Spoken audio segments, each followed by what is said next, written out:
이상민 전 장관은 경찰 조사에서 12.3 비상계엄 당일 윤석열 대통령이 계엄 선포 계획은 아무도 모른다. 심지어 우리 와이프도 모른다. 와이프가 굉장히 화낼 것 같다고 말했다고 진술한 것으로 파악됐습니다. 이 전 장관은 또 정진석 비서실장이 지금이 어느 때인데 비상계엄이냐면서 집무실로 들어갔지만 대통령 설득에 실패했다는 진술도 한 것으로 전해졌습니다. 윤 대통령이 김용현 전 장관, 극소수 군사령관들과 친위 쿠데타 성격의 계엄을 은밀히 기획한 정황으로 보입니다. 회의록이 작성되지 못한 이유도 확인됐습니다. 이 전 장관은 계엄 선포 직후 회의록 작성을 위해 기록을 남겨놓으라고 대통령실 부속실 직원에게 말했다고 경찰에 진술한 것으로 파악됐습니다. 이 전 장관이 참석 장관 이름, 회의 시간, 발언 요지 등을 남기라고 하자 직원은 자리에 없었기 때문에 발언 내용을 모른다고 답했고, 이에 이 전 장관은 재차 장관 몇 명이 언제 왔다 정도라도 적어놓으라고 지시했다는 겁니다. 발언 내용을 모르니 회의록을 작성할 수 없는 겁니다. 이 전 장관은 국무회의록 작성이 행안부 소관이라 기초 자료를 남기는 취지였다고 경찰에 해명했지만 국무회의의 외형을 사후에 갖추려 한 시도로도 해석될 수 있는 대목입니다. 최상목 대통령 권한대행도 검찰 조사에서 계엄 선포 후 갑자기 누군가 와서 서명을 해달라고 했고 무슨 서명이냐고 묻자 출석 파악을 위한 것이라고 답해 국무회의의 틀을 갖추려는 것으로 의심해 서명하지 않았다고 진술했습니다. 졸속으로 추진된 국무회의가 의안보고, 회의록, 부서도 전혀 없어 위헌성이 이미 드러난 상황. 회의 과정에서 내란 동조로 볼 수 있는 조치를 취한 국무위원이 있었는지 등도 향후 수사를 통해 반드시 밝혀져야 할 것으로 보입니다. MBC 뉴스 김건희입니다. 헌법재판소에 나온 김용현 전 국방장관은 비상계엄 선포 직전 국무회의 심의를 거쳤다고 주장했습니다. A4 한 장짜리 계엄 선포문을 국무위원들에게 나누어 줬다는 겁니다. 종북 반국가 세력들을 척결하고 헌정 질서를 지키기 위해서라며 지역은 전국, 일시는 12월 3일 22시부터 계엄사령관은 박안수 육군참모총장으로 해서 비상계엄을 선포한다는 내용입니다. 계엄 선포문을 제가 다 이렇게 개별적으로 국무위원들한테 나눠주고 의안으로 이제 했기 때문에. 윤석열 대통령 측도 맞장구를 쳤습니다. 비상계엄 선포문은 참가했던 국무위원들에게 모두 배포되고 심의한 건 맞죠? 예, 제가 직접 했습니다. 그런데 이 문건을 봤다는 국무위원이 없습니다. 검찰은 당시 그 자리에 있었던 최상목 대통령 권한대행으로부터 어떤 안건이나 자료를 받은 적 없다는 진술을 확보했습니다. 최 권한대행은 또 누군가 유인물을 나누어주는 것도 못 봤다고 여러 차례 답했습니다.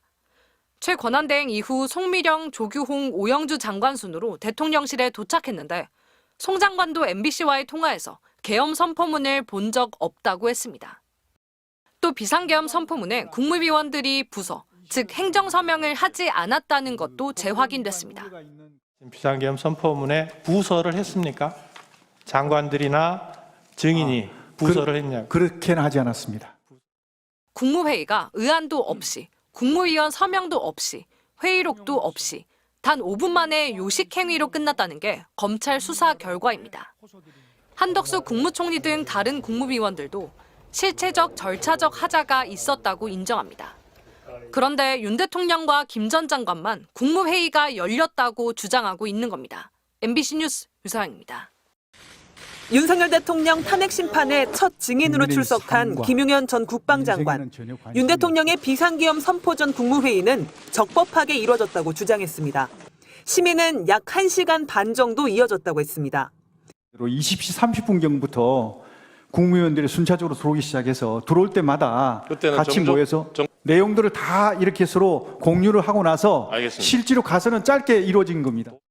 그런데 지난달 국무위원 전원이 민주당 최기상 의원실에 제출한 비상계엄 국무회의 관련 서면 답변서에는 당시 국무회의의 절차상 문제점이 고스란히 드러나 있습니다. 국무회의를 소집한 건 윤 대통령이 아니었습니다.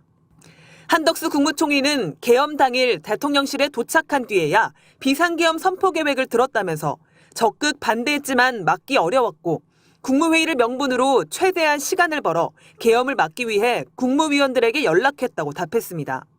한 총리보다 앞서 대통령실에 도착해 있던 국무위원은 김용현, 박성재, 이상민 장관뿐이었습니다.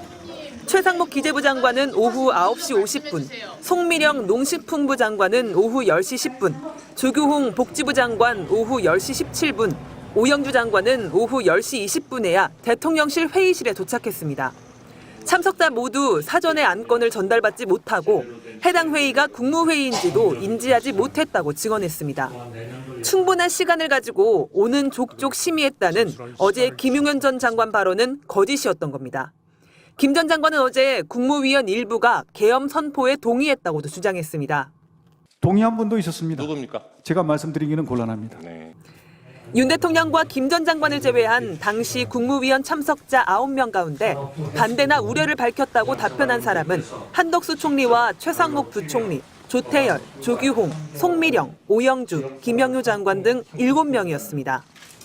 다만 행안부는 장관 사임으로 법무부는 관련 수사가 진행 중이라며 답하지 않았습니다. 이상민, 박성재 두 사람은 앞서 국회 등에 나와 비상계엄에 다들 우려했다면서도 본인은 찬성했는지 반대했는지 입장을 명확히 밝히지 않았습니다. MBC 뉴스 조희원입니다.